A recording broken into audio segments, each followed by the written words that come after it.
இன்றைக்கு நம்ம கர்த்தருடைய வேத வசனத்தை தியானிக்க போகிறோம். இன்றைக்கு நம்முடைய தியானத்திற்கென்று நாம் தெரிந்து கொண்ட வேத பகுதி 1 யோவானுடைய புஸ்தகம் 2வது அதிகாரம் 25, 26 ஆகிய வசனங்களில் அடங்கியிருக்கிறது. 25வது வசனம் சொல்லுது, நித்திய ஜீவனை அளிப்பேன் என்பதே அவர் நமக்கு செய்த வாக்குத்தத்தம். 26வது வசனம் சொல்லுது, உங்களை வஞ்சிக்கிறவர்களை குறித்து இவைகளை நான் உங்களுக்கு எழுதியிருக்கிறேன். இது என்ன, இந்த வார்த்தைக்கும் 2வது வசனத்துக்கும் என்ன சம்பந்தம் நமக்கு தெரியல.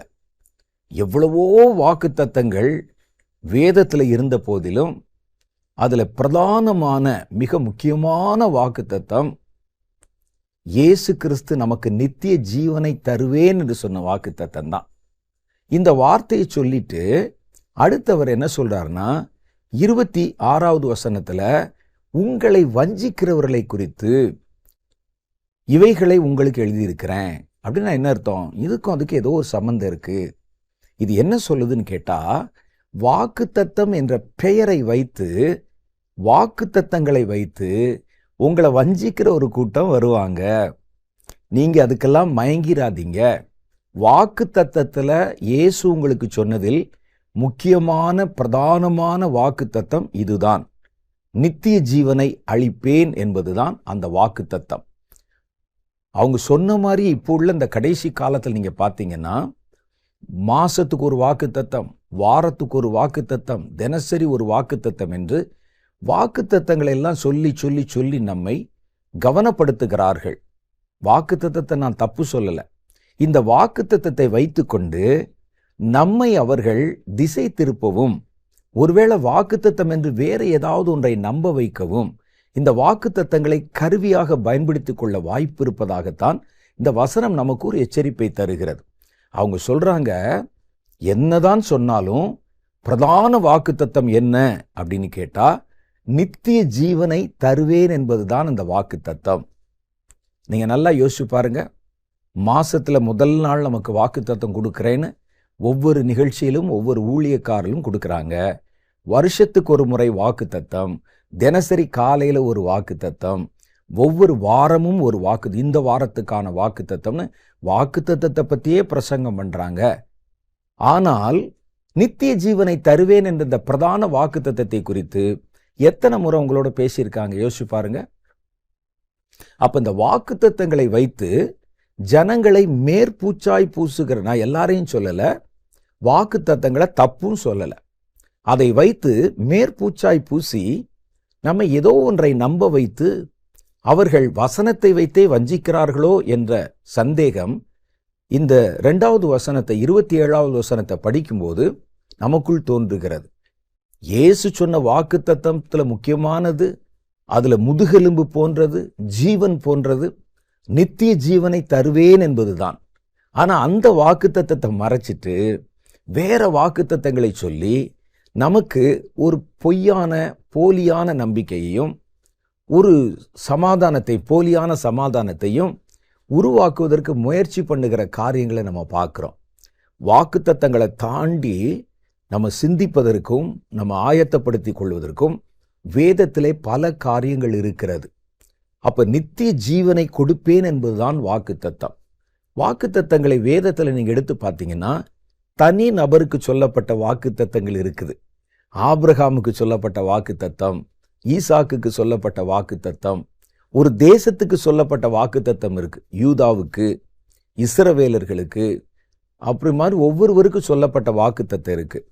ஊழியர்களுக்கு, அந்த நாட்கள்ல இருந்த தீர்க்கதரிசிகளுக்கு கர்த்தர் சொன்ன வாக்குத்தத்தங்கள் இருக்கிறது. அது அவர்களுக்கு சொல்லப்பட்ட வாக்குத்தத்தங்கள். இதை நம்ம எடுத்துக்கொண்டு இதை நமக்கு சொன்னதாக கற்பனை செய்து கொண்டு அதை நமக்கு அவங்க சொல்றாங்க. நம்முடைய விசுவாசத்திலே ஒரு சந்தோஷம் நமக்கு உண்டாகிறது. அது மறுப்பதற்கு இல்லை. நீ உன் தகப்பன் தாயை விட்டு புறப்படு, வானத்து நட்சத்திரங்களை எண்ணக்கூடுமானால் எண்ணிப்பாரு, அவைகளின் தொகைக்கொப்பாக உன்னுடைய சந்ததியை பெருக பண்ணுவேன் என்பது உங்களுக்கும் எனக்குமான வாக்குத்தத்தம் அல்ல. அது ஆபிரகாமுக்கு உண்டான வாக்குத்தத்தம். அப்ப தனிநபர் வாக்குத்தத்தம், தேசத்துக்கான வாக்குத்தத்தம், காலத்துக்கான வாக்குத்தத்தம். பழைய ஏற்பாட்டில் அந்தந்த காலங்களை பொறுத்த வாக்குத்தத்தம் இருக்கு. இப்ப இதெல்லாவற்றையும் எதையும் கவனிக்காம இன்னைக்கு பேச ஆரம்பிச்சாலே ஏதாவது ஒரு வாக்குத்தத்தத்தை வைத்துத்தான் பேச வேண்டும் என்று கொண்டு வருகிறார்கள். ஆனா அதுல கர்த்தர் சொன்ன விசேஷித்த பிரதான வாக்குத்தத்தம் என்பது நித்திய ஜீவனை பற்றியது. அந்த நித்திய ஜீவனை பற்றிய வாக்குத்தத்தத்தை நீங்கள் எத்தனை முறை கேட்டிருக்கிறீர்கள்? நித்திய ஜீவனை தருவேன் என்பது சம்பந்தமா நிறைய வாக்குத்தத்தம் இருக்கு. அந்த வாக்குத்தத்தங்களை நீங்க எவ்வளவு தடவை கேட்டிருக்கிறீங்க? சபைகளிலும் சரி, நிகழ்ச்சிகளிலும் சரி, அவங்க சொல்றது முழுசும் செல்வத்தை பற்றி, ஐஸ்வர்யத்தை பற்றி, செழிப்பை பற்றி, நீங்கள் எல்லாவரின் மேல உயர்ந்திருப்பீர்கள் என்பதை பற்றி, கடன் வாங்குவதை பற்றி இதுதானே பேசுறாங்க. அப்ப கர்த்தர் சொன்ன நித்திய ஜீவனை குறித்த வாக்குத்தத்தம் மறைக்கப்பட்டு போகுதே. அதனாலதான் அவர் சொல்றாரு, பிரதான வாக்குத்தத்தம் இதுதான், இதை வேற யாரும் கொடுக்க முடியாது. ஒருவர் நினைத்தால், ஒரு பெரிய ஐஸ்வர்யவான் நினைச்சா உங்களை ஐஸ்வர்யவான் ஆக்க முடியும். பிசாசு நினைச்சா நம்ம உங்களை ஐஸ்வர்யவானாக மாற்ற முடியும். இயேசுவிடத்துல சொல்லுகிறான், இவைகள் எல்லாம் என் கைகளில் கொடுக்கப்பட்டிருக்கிறது, நான் எனக்கு பிரியமானவர்களுக்கு அதை கொடுக்கிறேன். எனக்கு யாரை பிடிக்குமோ, நான் சொல்றதை யார் கேட்கிறானோ அவனுக்கு நான் இந்த செல்வத்தை கொடுக்கிறேன் அப்படின்னு கூட சொல்றான். அப்ப பிசாசு கூட செல்வத்தை கொடுக்க முடியும், சுகத்தை ஒரு டாக்டர் கொடுக்க முடியும், அல்லது வேற மத நம்பிக்கைகள்ல கூட குணமாக்குகிற காரியங்களை செய்யறாங்க, ஆவிகளை வச்சு குணமாக்குறாங்க. ஆனா யாரும் கொடுக்க முடியாத ஒரு மருத்துவர், ஒரு லாயர், ஒரு என்ஜினியர், ஒரு ஐஸ்வர்யவான், பிசாசு, யாருமே கொடுக்க முடியாத ஒன்று நித்திய ஜீவன். அதை இயேசு ஒருவர் தான் கொடுக்க முடியும். அதுதான் பிரதான வாக்குத்தத்தம். இந்த வாக்குத்தத்தத்தை எத்தனை முறை இந்த வருஷத்தில் நீங்க கேட்டிருக்கிறீங்க? இது சம்பந்தமா உள்ள வாக்குத்தத்தங்கள் நிறைய இருக்கு. நித்திய ஜீவனுக்கு அடுத்த காரியங்களை குறித்து கர்த்தர் என்னென்ன செய்வார் என்று சொல்லப்பட்ட நிறைய வாக்குத்தத்தங்கள் இருக்கு. இந்த வாக்குத்தத்தங்களை குறித்து நமக்கு எடுத்து சொல்லுகிற ஆட்கள் இல்லை. அந்த வாக்குத்தத்தத்தை சுதந்திரிக்கும்படிக்கு உங்களை நாட சொல்லுகிற ஆட்கள் இல்லை. அதை பற்றி பேசினா நீங்கள் அந்த நம்பிக்கையில இருந்தா இவங்களை கவனிக்க மாட்டீங்க. அதனால நம்மை திடுக்கிட வைக்கும், நம்மை ஆசைப்பட வைக்கும், நம்முடைய மனதிலே கற்பனைகளை தோன்றும், மாய எண்ணங்களை தோற்றுவிக்கும் வாக்குத்தத்தங்களை நம்ம கையில கொடுத்து அது உங்களுக்கு தான் உரியது என்று சொல்லுகிற ஒரு கூட்டம் வருவாங்க. அதைத்தான் அவர் அங்கே நாசுக்காக சொல்லுகிறார். இல்லாட்டினா மேல சொன்ன வசனத்துக்கும் கீழே சொன்ன வசனத்துக்கும் தொடர்பு இல்லாம போயிடும். இப்ப நான் ரெண்டையும் சேர்த்து வாசிக்கிறேன், உங்களுக்கு என்ன மாதிரி தோன்றுதுன்னு பாருங்க. நித்திய ஜீவனை அளிப்பேன் என்பதே, அதுதான் பிரதானமா, அதுதான் அவர் நமக்கு செய்த வாக்குத்தத்தம். அதோட முடிச்சிருக்கலாம். அடுத்து சொல்றாரு, உங்களை வஞ்சிக்கிறவர்களை குறித்து இதை நான் உங்களுக்கு எழுதுகிறேன். அப்ப இது நான் எழுதுனது எதுக்குன்னா, இந்த வாக்குத்தத்தங்களை வச்சு வஞ்சிக்கிற ஒரு கூட்டம் வருவாங்க. உங்களை வேற எதையாவது நம்ப பண்ணி, யாருக்கோ சொன்னதை உங்களுக்கு சொன்னது என்று சொல்லி நம்ப பண்ணி உங்களை வஞ்சித்து அதன் மூலம் தங்களுக்கு லாபம் சேர்த்துக் கொள்ளுகிற ஒரு கூட்டம் வருவாங்க. திருச்சபையின் காலத்திலே நீங்க பாத்தீங்கன்னா முன்னெப்போதும் இல்லாத அளவுக்கு இப்ப சமீப காலமா தான் வெறும் வாக்குத்தத்தங்களை மாத்திரம் மையப்படுத்தி தேவ பிள்ளைகளுக்கு பிரசங்கம் பண்ணுகிற கூட்டம் எழும்பி இருக்குது. வாக்குத்தத்தங்களை மாத்திரம் மையம் பண்ணி, நீங்க வாக்குத்தத்தங்களை பற்றி கவலைப்பட வேண்டாம். கர்த்தர் சொன்ன கட்டளைகளுக்கு கீழ்ப்படிஞ்சு நடந்தாலே தானே அந்த காரியங்கள் எல்லாம் உங்களுக்குள்ளே நடைபெற ஆரம்பித்து விடும். யாரும் அவருக்கு நினைப்பூட்ட வேண்டிய அவசியம் இல்லை. ஒவ்வொரு வாக்குத்தத்தத்திற்கும் கர்த்தர் அது செயலாற்றுவதற்கான ஒரு கட்டளை சொல்லை வைத்திருப்பார். நீங்க அதை பத்திலாம் கவலையே பட வேணாம், அது அவருடைய வேலை. வாக்குத்தத்தத்தை நிறைவேற்றுவது அவருடைய வேலை. அந்த வாக்குத்தத்தத்தை பெறுவதற்கான கட்டளைகளை செய்வது உங்க வேலை. நீங்க உங்க வேலையை பற்றி கவலைப்பட்டா போதும், கர்த்தர் தன்னுடைய வேலையை தாமாய் செய்து விடுவார். அப்ப இதன் மேலேயே உங்களுடைய அஸ்திவாரத்தை போட்டு எப்பவும் இந்த வாக்குத்தத்தங்களை பற்றியே பேசி கொண்டிருந்தால் வேதத்தில் சொல்லப்பட்ட அநேக சத்தியங்கள், கற்பனைகள், கட்டளைகள் இதெல்லாம் இருக்குதே. அப்படியே வாக்குத்தத்தத்தை சொன்னா கூட நமக்கென்று கர்த்தர் கொடுத்த பிரதான வாக்குத்தத்தம் அவங்க சொல்லும்போது பாருங்களேன், இது ஒன்றுதான் முக்கியமான வாக்குத்தத்தம்னே சொல்றாங்க. நித்திய ஜீவனை தருவேன் என்பதே அவர் நமக்கு தந்த வாக்குத்தத்தம். உங்களை வஞ்சிக்கிறவர்களை குறித்து நான் இதை உங்களுக்கு எழுதியிருக்கிறேன் அப்படின்னு சொல்றாங்க. சரி, இந்த நித்திய ஜீவன் தான் பிரதான வாக்குத்தத்தம். நித்திய ஜீவன் என்றால் என்ன? நித்தியம் என்றால் முடிவில்லாதது, எட்டர்னல், ஆரம்பம் இருக்கும், முடிவு இருக்காது. அதுக்கு பேர் தான் நித்தியம். முடிவில்லைன்னா எத்தனை வருஷம் சொல்ல முடியாது, போய்கொண்டே இருக்கும், அதுக்கு முடிவே இருக்காது. அதுக்கு பேர் தான் நித்தியம். இதுல நித்தியம் என்ற வார்த்தை எல்லா மனுஷனுடைய ஆவிக்கும் உரியது. மனுஷனுடைய ஆவி நித்தியமானது.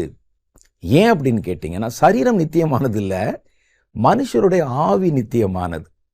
அந்த ஆவி என்ன செய்யும் அப்படின்னு கேட்டா, கடவுளிடத்திலிருந்து வந்ததுனால, சரீரம் மண்ணிலிருந்து வந்தது, அவர் மண்ணிலே தம்முடைய சாயலின்படி ஒரு உருவத்தை உண்டாக்கி தம்முடைய ஜீவ சுவாசத்தை ஊதினார்.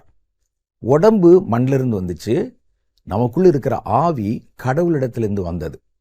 கடவுள் நித்தியராக இருக்கிறதுனால, முடிவும் அழிவும் இல்லாதவராய் இருக்கிறதுனால, அவரிடத்திலிருந்து வருகிற எல்லாமே அதே தன்மையை கொண்டிருக்கிறது. அப்ப இந்த ஆவி அழியாது. எனக்கும் உங்களுக்கு மாத்திரம் இல்லை, ரட்சிக்கப்படாதவர்கள், அந்நிய தேவர்களை ஆராதனை செய்கிறவங்க, பாவிகள், பாவத்தில் உளர்றவங்க, ரவுடி, கொலை செய்கிறவன், விபச்சார கள்ளன், வேசி மார்க்கத்தான், எல்லாருடைய ஆவியுமே அழியாது, நித்தியம் உள்ளது. அப்ப என்ன நடக்குதுன்னா, மரணத்துக்கு பிறகுதான் ஆவியினுடைய வாழ்க்கை துவங்குகிறது.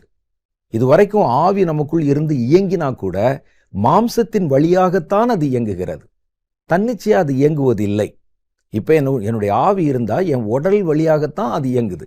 அது தனியா வெளியே போய் யாரையும் பிடிக்கிறது, அமுக்கிறது, அதெல்லாம் ஒன்றும் செய்ய முடியாது. ஆனால் மரணம் வரும்போது, என் சரீரத்தை விட்டு என் ஆவி பிரியும் போது, அது தன் ஆவியின் வாழ்க்கையை துவங்குகிறது. அந்த வாழ்க்கை முடிவில்லாதது. அப்ப மரணத்துக்கு பிறகு வருகிற வாழ்க்கையில 2 நிலைகளை பற்றி கர்த்தருடைய வேதம் சொல்லுது. உலகத்துல வாழ்ந்த போது கர்த்தருக்கு கீழ்ப்பட்டு அவருடைய கற்பனைகளின்படி நடந்து தன்னை பரிசுத்தமாய் காத்து கொண்டவர்கள் தங்களுடைய அந்த நித்திய வாழ்க்கைய பரலோகத்துல கழிப்பாங்க, கடவுளோட. கடவுளை அறியாதவர்கள், பாவத்தில் உழன்றவர்கள், வேற விக்கிரகங்களை ஆராதனை செஞ்சவங்க, பேய்களுக்கு ஆராதனைகளை செலுத்தினவங்க, மரணத்துக்கு பிறகு அவங்களுக்கும் ஆவியின் வாழ்க்கை துவங்குகிறது. அந்த வாழ்க்கையை, அந்த நித்தியத்தை, ஆவியின் வாழ்க்கை என்பது நித்தியமானது. இந்த நித்தியத்தை நரகத்துல பிசாசோட கழிப்பாங்க.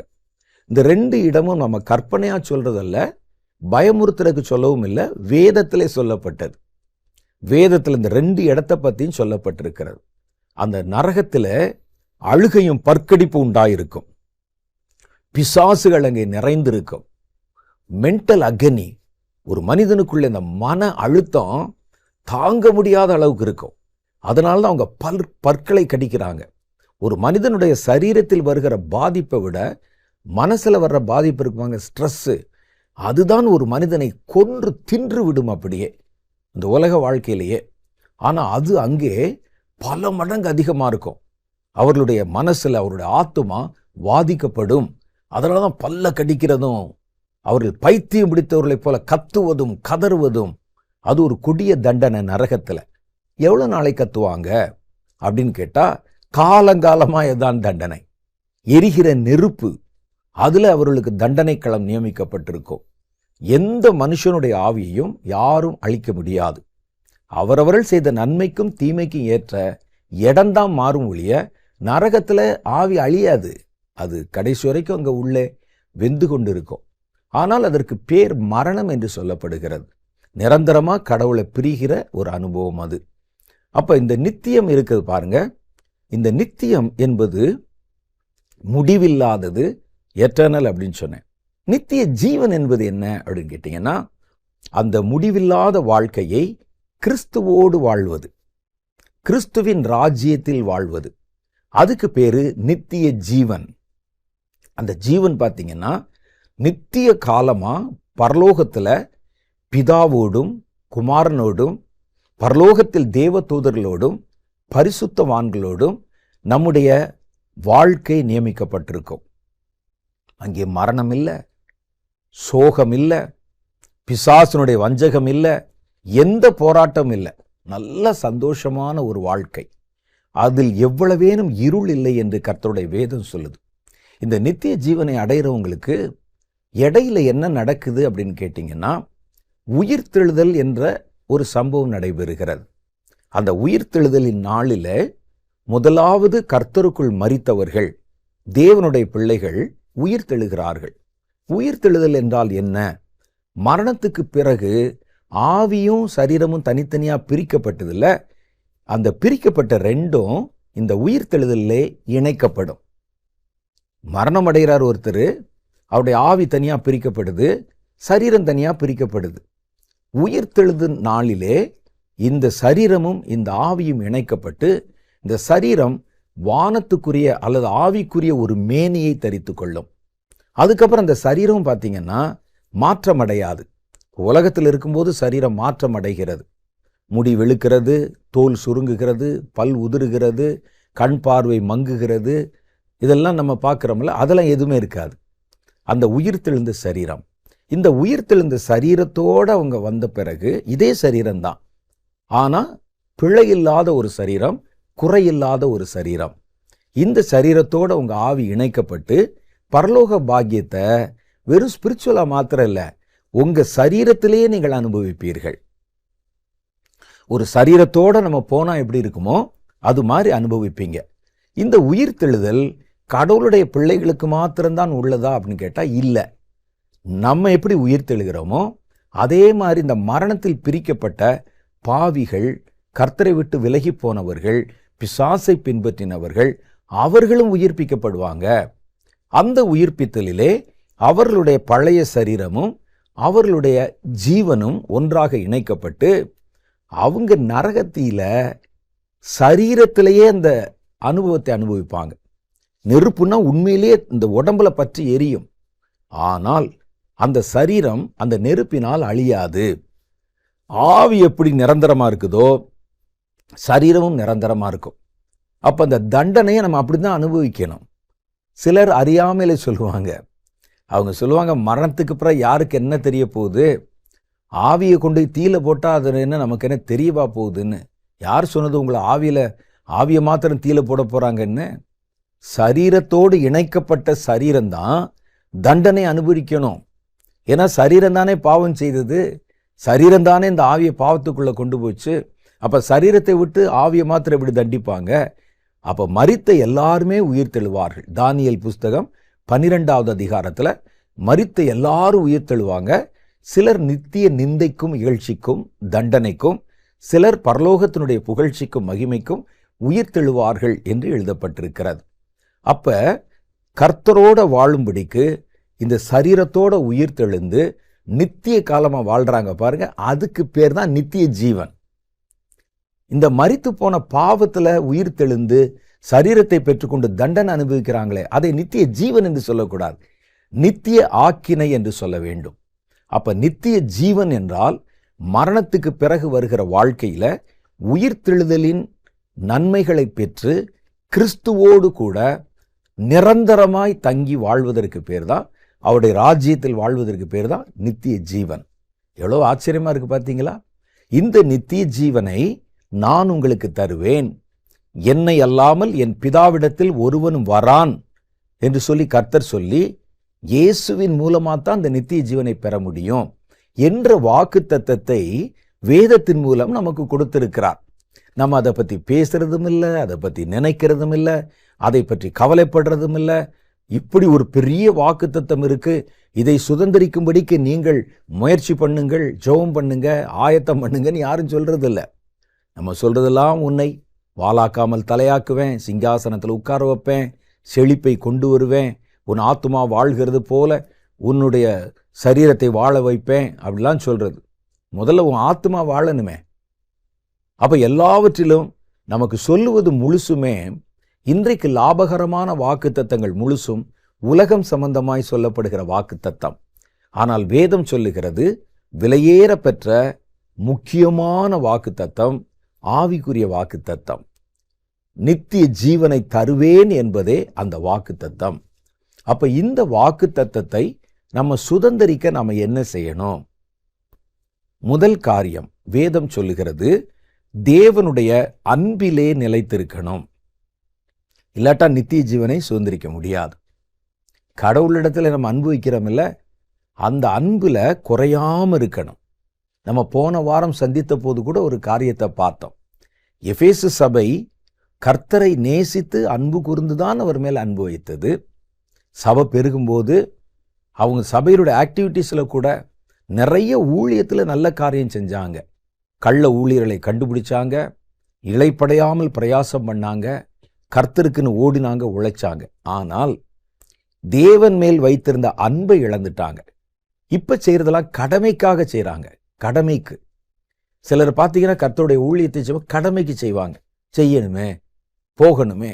இல்லை இல்லை, நம்ம கர்த்தருக்கு வேலை செய்யும்போது எங்க அப்பாவுக்கு வேலை செய்கிறோம், தகப்பனுக்கு பிள்ளை வேலை செய்கிறதை போல வேலை செய்யணும். நீங்க ஒரு காரியத்தை நல்லா புரிஞ்சுக்கங்க. கடவுளுக்கு வேலை செய்கிற பாக்கியம் என்பது எல்லாருக்கும் கிடைக்கக்கூடியது அல்ல. இன்னைக்கு கடவுளுக்கு வேலை செய்யறேன்னு சொல்ற எல்லாருமே உண்மையிலே கடவுளுக்கு வேலை செய்யவும் இல்லை. தேவனுக்கு உண்மையான மனதோடு வேலை செய்யணும், அந்த பாக்கியம் எல்லாருக்கும் கிடைக்காது. கடவுளுக்கு ஒரு காரியத்தை நம்ம செய்யணும், ஒரு சின்ன ஒரு வேலையை செய்யணும்னா கூட அதை செய்கிற பாக்கியம் ஒரு பெரிய பாக்கியம். மரணத்துக்கு பிறகு நீங்க பரலோகத்துக்கு போனாலும் சரி, பாதாளத்துக்கு போனாலும் சரி, அதுக்கப்புறம் நினைச்சாலும் அவருக்கு நீங்க ஒன்றும் செய்ய முடியாது. ஆகவேதான் சமயம் கிடைத்தாலும் சமயம் கிடைக்காவிட்டாலும் கர்த்தருக்கு நம்ம வேலை செய்யணும்.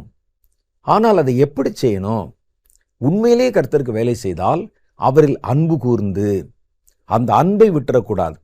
கிறிஸ்துவினுடைய அன்பு என்னை நெருக்கி ஏவுகிறது. நான் யூதர்களுக்கும் புறஜாதிகளுக்கும் சுவிசேஷத்து நிமித்தம் கடனாளியா இருக்கிறேன். அந்த அன்பு என்னை நெருக்கி ஏவுகிறது. அவன் யாரு? அவனுக்கு எதுக்கு நான் சொல்லணும்? அவர்கள் புறவினத்தார், அவர்களுக்காக நான் ஏன் அலையணும், நான் ஏன் அடிக்கப்படணும்? அப்படி யோசிக்கல அவர்.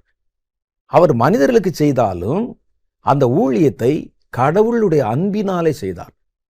அவருக்கு அது விரும்புறாரு, அவர் எனக்கு அது வேணும்னு சொல்றாரு.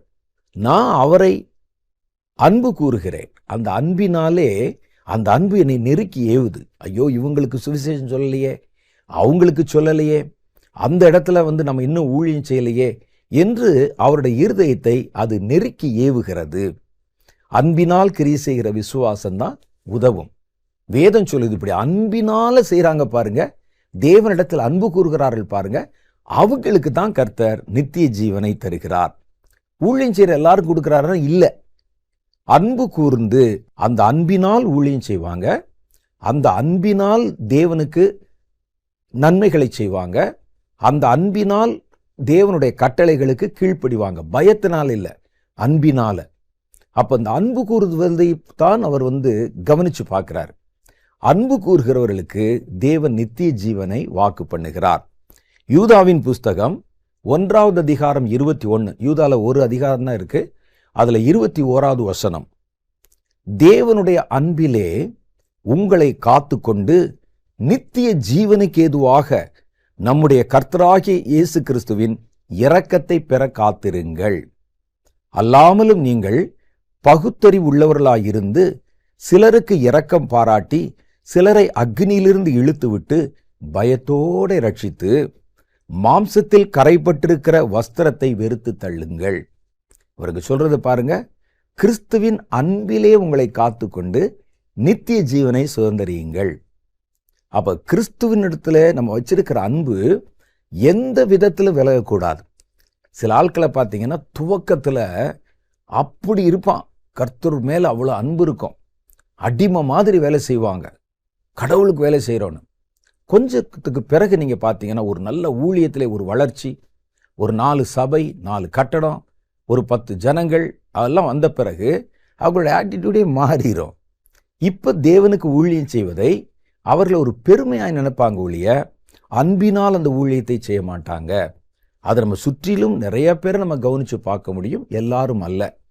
அப்ப அதனால வேதம் சொல்லுது, நீங்க என்ன ஊழியம் செஞ்சீங்க, எவ்வளவு செஞ்சீங்கிறது முக்கியம் இல்ல, கர்த்தரிடத்தில் நீங்கள் கொண்டிருந்த அன்பினால் அதை செய்தீர்களா?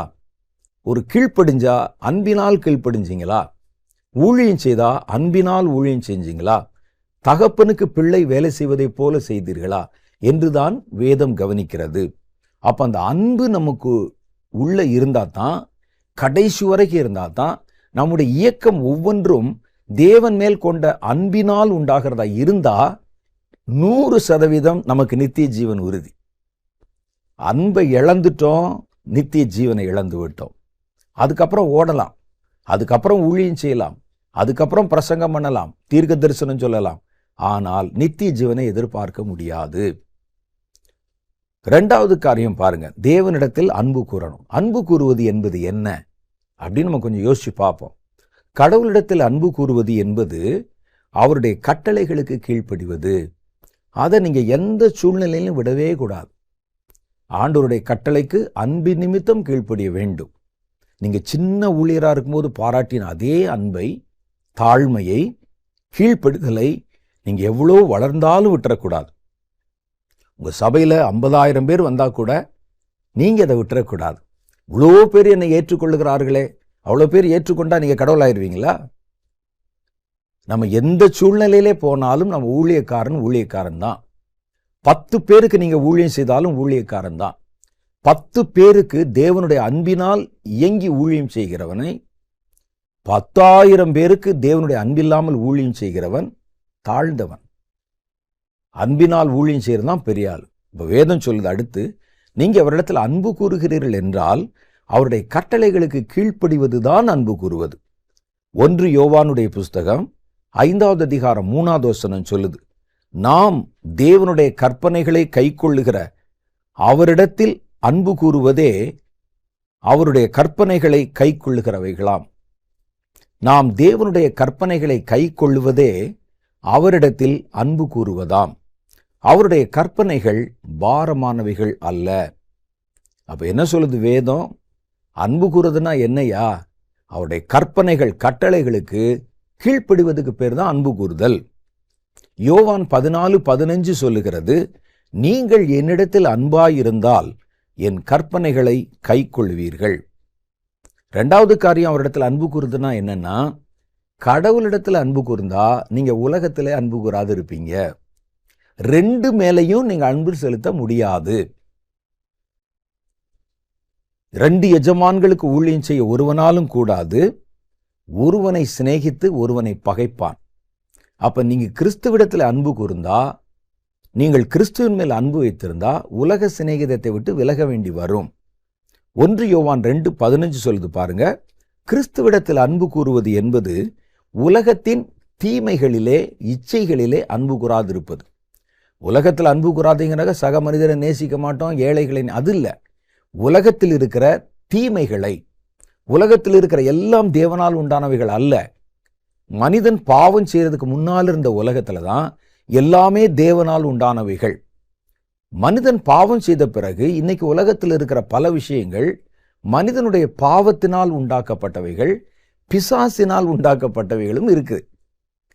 அப்ப எல்லாமே இந்த உலகத்தில் நீங்க பார்க்கிற எல்லாமே, இப்ப பார்க்கிற எல்லாமே தேவனால் உண்டானது அல்ல. தேவனால் உண்டானது இருக்கு. வேதம் அதுல சொல்லுது பாருங்க, 1 யோவான் புஸ்தகம் 2வது அதிகாரம் 15, உலகத்திலும் உலகத்தில் உள்ளவைகளிலும் அன்பு கூறாதிருங்கள். ஒருவன் உலகத்திலே அன்பு கூர்ந்தால் அவனிடத்தில் தேவ பிதாவின் அன்பு இல்லை. அடுத்த வசனம் சொல்லுது, ஏனெனில் மாம்சத்தின் இச்சையும் கண்களின் இச்சையும் ஜீவனத்தின் பெருமையும் ஆகிய உலகத்தில் உள்ளவைகள் எல்லாம் பிதாவினால் உண்டானதல்ல. இப்ப இந்த உலகத்துல இருக்குதுங்கிறதுக்காக இதை ஆண்டவர் ஒரு காலத்துல படைச்சார் அப்படி இல்லை. சில ஆட்கள் கேட்பாங்க, பூமியை கடவுள் தான் படைச்சார் அப்படின்னு சொன்னா ஏன் பூமியில் இருக்கிற விஷம், விஷ செடிகள் இதெல்லாம் ஏன் படைச்சாரு அப்படின்னு கேட்பாங்க. வேதம் சொல்லுது, இப்ப இருக்க உலகத்துல இருக்கிற எல்லாமே தேவன் படைச்சது அல்ல. இது மனிதனுடைய பாவத்தில் விளைந்தவைகளும் இருக்கிறது, சாத்தானால கொண்டு வந்து விதைக்கப்பட்டவைகளும் இருக்கிறது. இது மனுஷன் பாவம் செய்த பிறகு வந்தது. அதனால இப்ப இவங்க சொல்றாங்க, உலகத்தில் உள்ளவைகள் எல்லாம் பிதாவினால் உண்டானவைகள் அல்ல, அவைகள் உலகத்தினால் உண்டானவைகள். இன்னும் டீட்டெயிலா சொல்லணும்னா பாவத்தினால் உண்டானவைகள். அப்ப இவைகளிலிருந்து விலகுவதுதான் அன்பு கூறுவது. 2வது நித்திய ஜீவனை யார் சுதந்திரிக்க முடிகிறது? இடரல்களை களைகிறவர்கள்.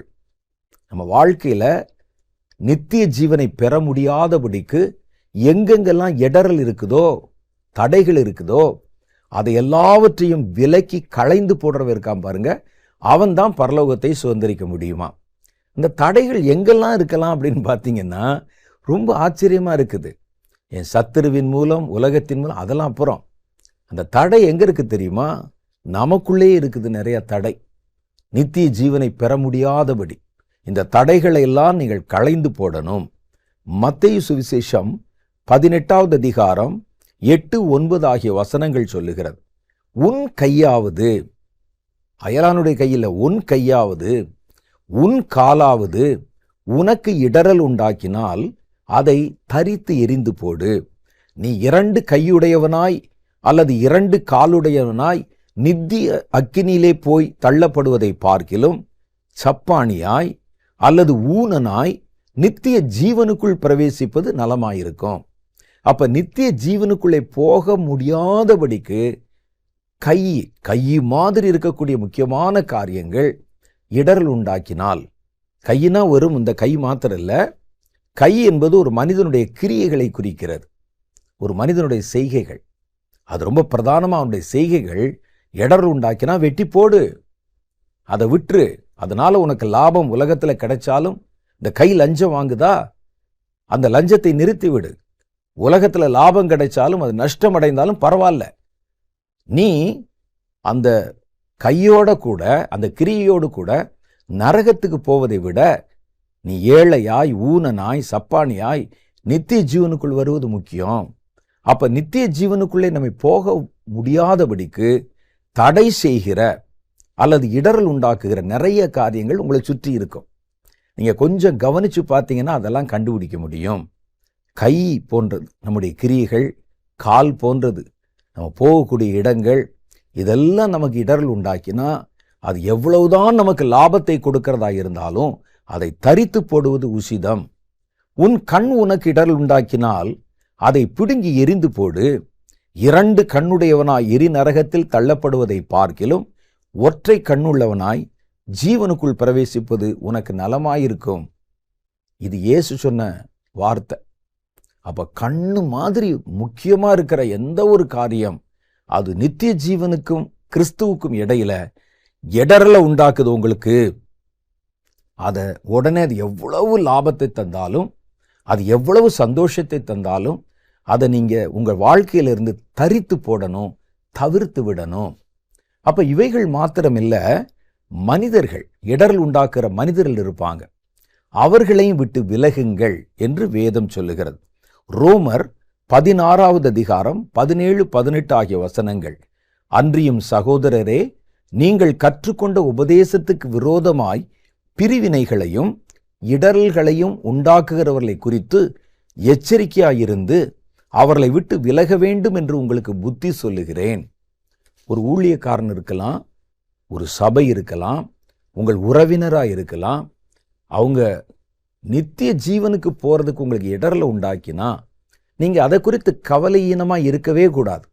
சிலர் சொல்லுவாங்க, எங்கள் பாஸ்டர் அப்படித்தாங்க, எங்களை நடத்துகிற ஊழியர் அப்படித்தான், அவரை பற்றி என்னென்னமோ சொல்கிறாங்க, நாங்களே பார்த்துருக்குறோம், அவர் அப்படித்தான், ஆனால் பரவாயில்ல இருக்கட்டுமே, அவர் செய்ததுக்கு அவர் பதில் சொல்லட்டும், நாம் அவரோட கூட இருப்போம் அப்படின்னு சொல்லுவாங்க சிலர். ஆனால் வேதம் சொல்லுகிறது, அவர்கள் கள்ள உபதேசம் பண்ணுறாங்க, உங்கள் ஆத்துமாவுக்கு இடரல் உண்டாக்குறாங்க.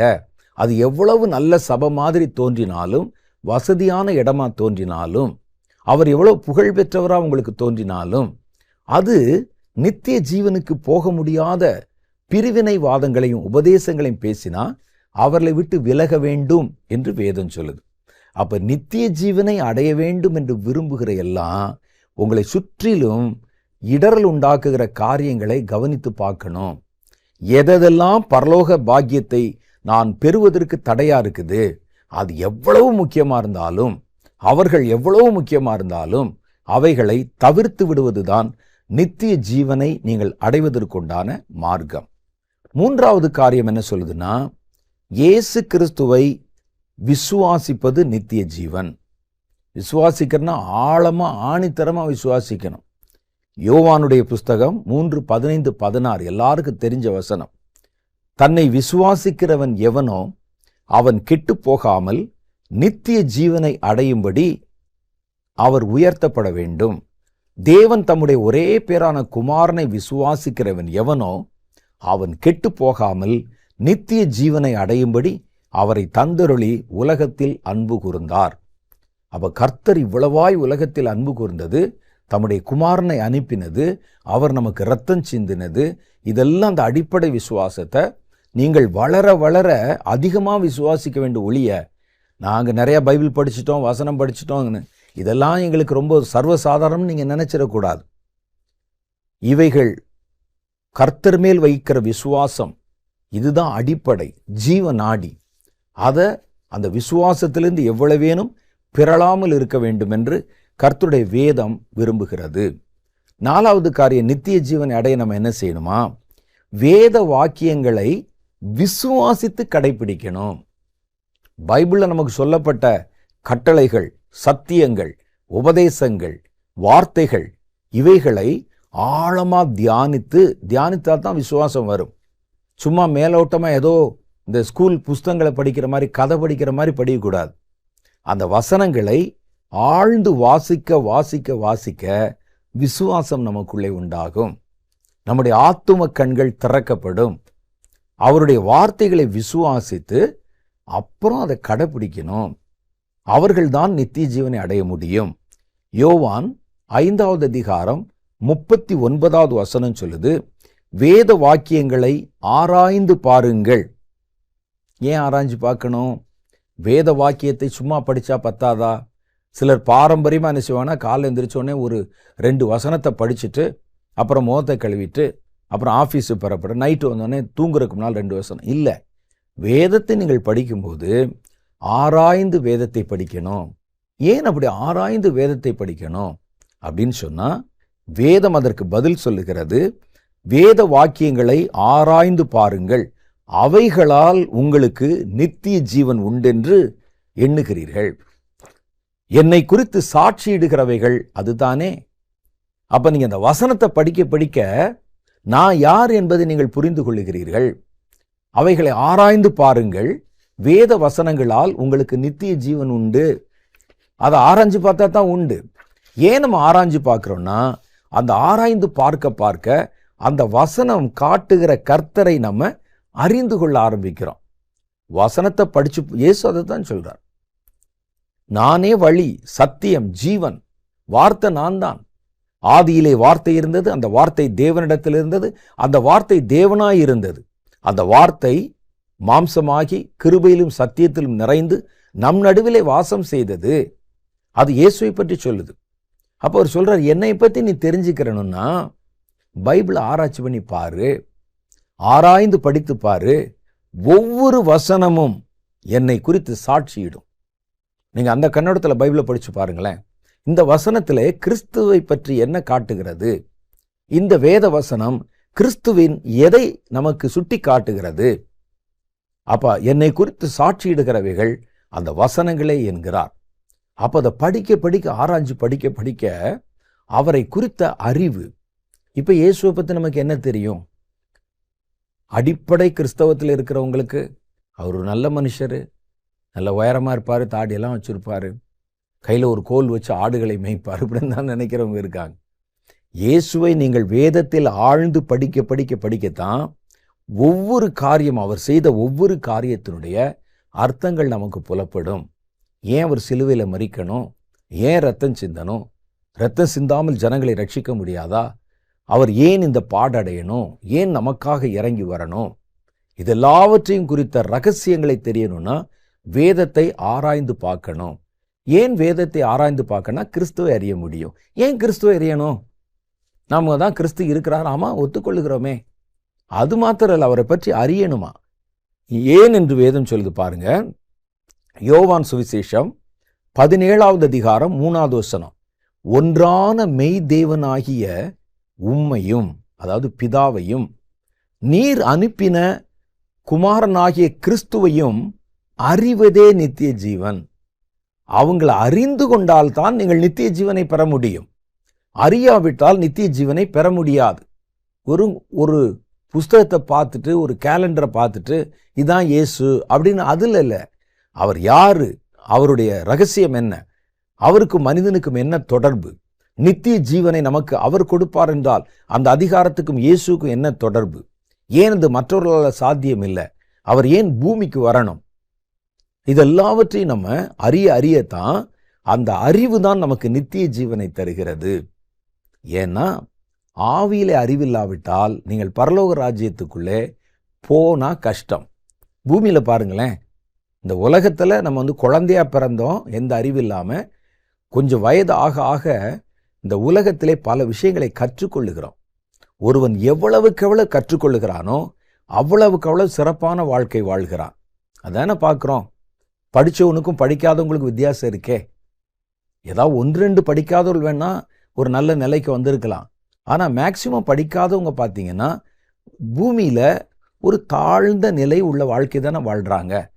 படித்தவன் கொஞ்சம் நல்லா இதை பற்றி தெரிந்தவர்கள், அறிவுள்ளவர்கள் அப்படி வாழ்கிறாங்கல்ல. இதே மாதிரி தான் பரலோகத்தில் நீங்கள் வாழ போகிறீங்க, நித்திய ஜீவனிலே வாழ போகிறீங்க. அப்போ பரலோகத்தை குறித்தும் அதனுடைய அமைப்பு, அதில் இருக்கிற தேவன், நீங்கள் அது போவதற்குண்டான வழி, மார்க்கம், அங்கே இருக்கக்கூடிய எல்லாவற்றையும் நீங்கள் அறிந்து கொள்ளணும்னா கிறிஸ்துவை அறிந்து கொள்ளணும். அதைத்தான் சொல்கிறாங்க. அறிந்து கொண்டால் அங்கே உங்கள் வாழ்க்கை சிறப்பாக இருக்கும். இன்னும் பரலோகத்தில் ஒன்றான மெய் தேவனையும் அவர் அனுப்பின குமாரனாகிய கிறிஸ்துவையும் அறிவதே நித்திய ஜீவன். அவரை குறித்து அறிகிற அறிவின் மேன்மை நமக்கு நன்மைகளை தருகிறது என்று வேதம் சொல்லுகிறது. 2 பேதுருவின் புஸ்தகம் 1வது அதிகாரம் 3-4 வசனங்களை படிச்சு பாருங்க. தம்முடைய மகிமையினாலும் காருண்யத்தினாலும் நம்மை அழைத்தவரை அறிகிற அறிவினாலே ஜீவனுக்கும் தேவ பக்திக்கும் வேண்டிய எல்லாவற்றையும் அவருடைய திவ்ய வல்லமை நமக்கு தந்தருளினதும் அன்றி. அப்போ அவரை குறித்து அறியும் போதுதான் நித்திய ஜீவனுக்கும் தேவ பக்திக்கு உண்டானவைகளை நம்மால பெற்றுக்கொள்ள முடிகிறது. கடைசியாக ஒரு காரியம் பார்க்க போறோம். நற்கிரியைகளை செய்வது நித்திய ஜீவனை அடைவதற்கான வழி. நற்கிரியைகளை செய்யணும், நித்திய ஜீவன் அதனால உண்டு. ரோமர் 2வது அதிகாரம் 7வது வசனம் சொல்லுது, சோர்ந்து போகாமல் நற்கிரியைகளை செய்து மகிமையையும் கனத்தையும் அழியாமையையும், அதான் எட்டர்னல், தேடுகிறவர்களுக்கு நித்திய ஜீவனை தருவார்.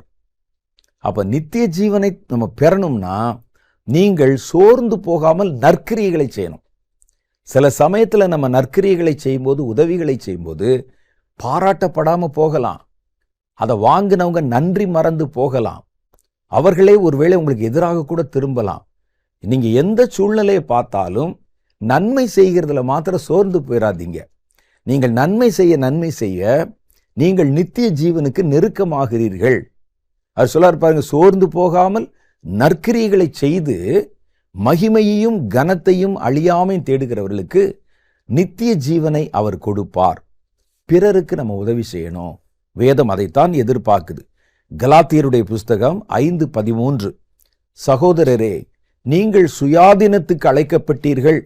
இந்த சுயாதீனத்தை நீங்கள் மாம்சத்துக்கு ஏதுவாக அனுசரியாமல் அன்பினாலே ஒருவருக்கு ஒருவர் ஊழியம் செய்யுங்கள். ஒருத்தருக்கு கிறிஸ்தவனா நீங்க இருந்து இந்த கொடுக்கிற பண்பு இல்லைன்னா நீங்க எவ்வளவு சாதனை பண்ணாலும் வேஸ்ட் ஆயிரும். நல்லா மனசுல வச்சுக்கோங்க. மற்றவர்களுக்கு கொடுக்கிற பண்பு, மற்றவர்களுக்கு உதவுகிற பண்பு ஒருத்தனுக்கு இருந்துச்சுன்னா அவன் கிறிஸ்துவுக்குள்ளே வந்தா அவனுடைய ஆசீர்வாதமே வித்தியாசம். நம்ம கிறிஸ்துவுக்குள்ள வந்துட்டோம். நற்கிரியைகளை செய்ய சோர்ந்து போனவர்களும் யாருக்கும் உதவி செய்வதற்கு பின்வாங்குகிறவர்களுமா இருந்தா நித்திய ஜீவன் ரொம்ப கஷ்டம். அது அப்ப அந்த சுபாவத்தை வளர்த்துக்கிறணும். எல்லாம் எனக்கு தான் வேணும், நான் தான் அதை அனுபவிக்கணும், பக்கத்தில் யாருக்கும் கொடுக்கூடாது. இந்த மனப்பான்மை இந்த கடைசி காலத்தின் சாத்தானுடைய மனப்பான்மை. பக்கத்தில் ஒருத்தன் பசியா இருப்பான், இவன் இங்க கரமுரன் சாப்பிட்டுக்கிட்டு இருப்பான், எப்படி மனசு வரல.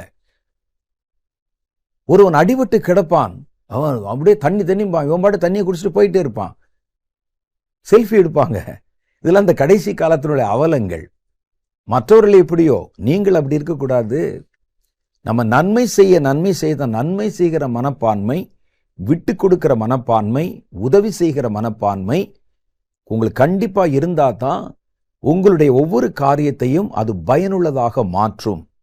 அதுதான் அவங்க சொல்றாங்க. கலாத்தியர் 6:2 பாருங்க, ஒருவர் பாரத்தை ஒருவர் சுமந்து இப்படியே கிறிஸ்துடைய பிரமாணத்தை நிறைவேற்றுங்கள். நீங்க பயன்படுத்துற ஒரு பொருளை மற்றவங்ககிட்ட கொடுக்கறதுனால நீங்க தெருவுக்கு வர போறது இல்லை. ஒரு சின்ன ஒரு உதவி செய்தவன் மூலம் நம்ம தெருவுக்கு வர போறது இல்லை. அப்ப சமயம் கிடைத்தாலும் கிடைக்காவிட்டாலும் உங்களுக்கு கைக்கு செய்யும்படி நேரிடுகிற உதவியை நீங்க செய்வதில் பின்வாங்கவே கூடாது.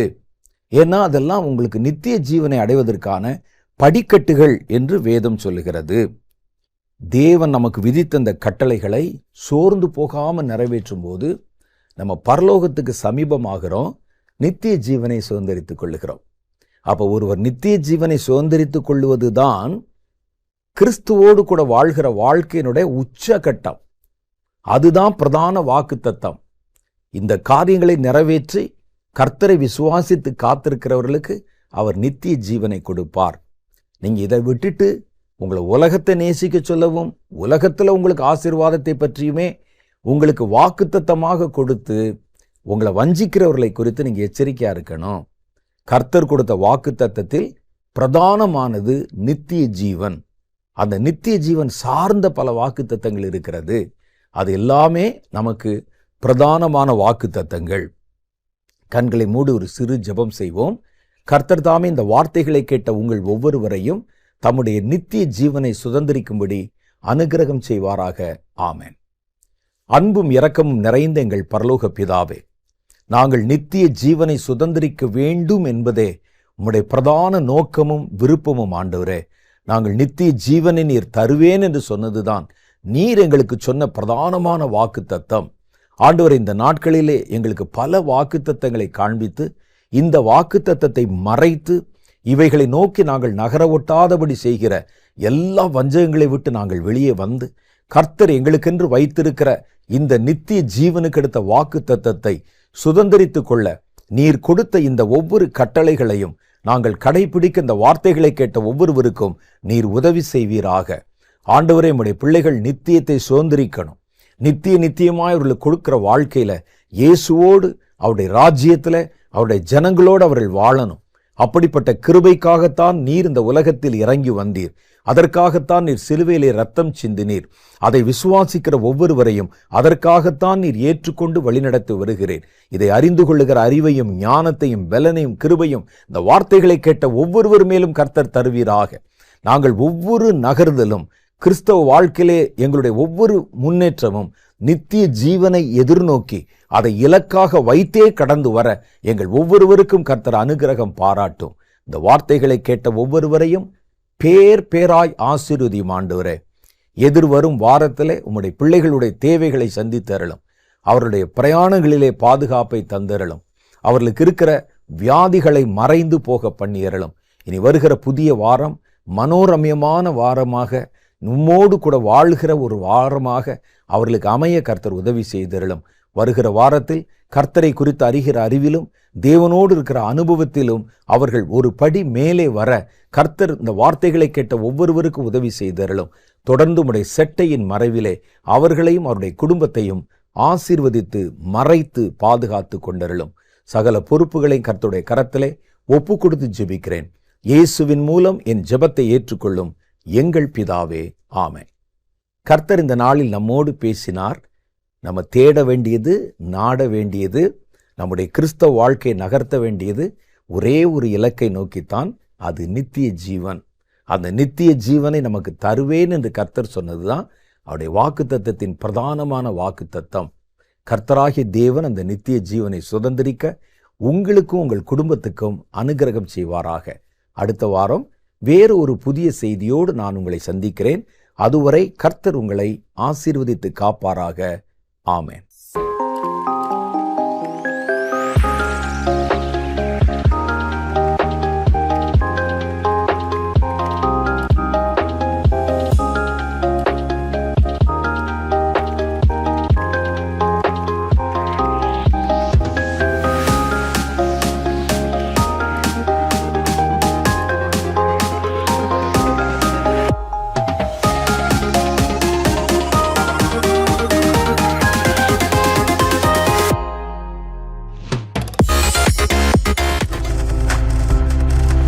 நீங்கள் பார்த்துக் கொண்டிருப்பது உங்கள் ஜாய் டிவி. உங்கள் துக்கம் சந்தோஷமாய் மாறும்.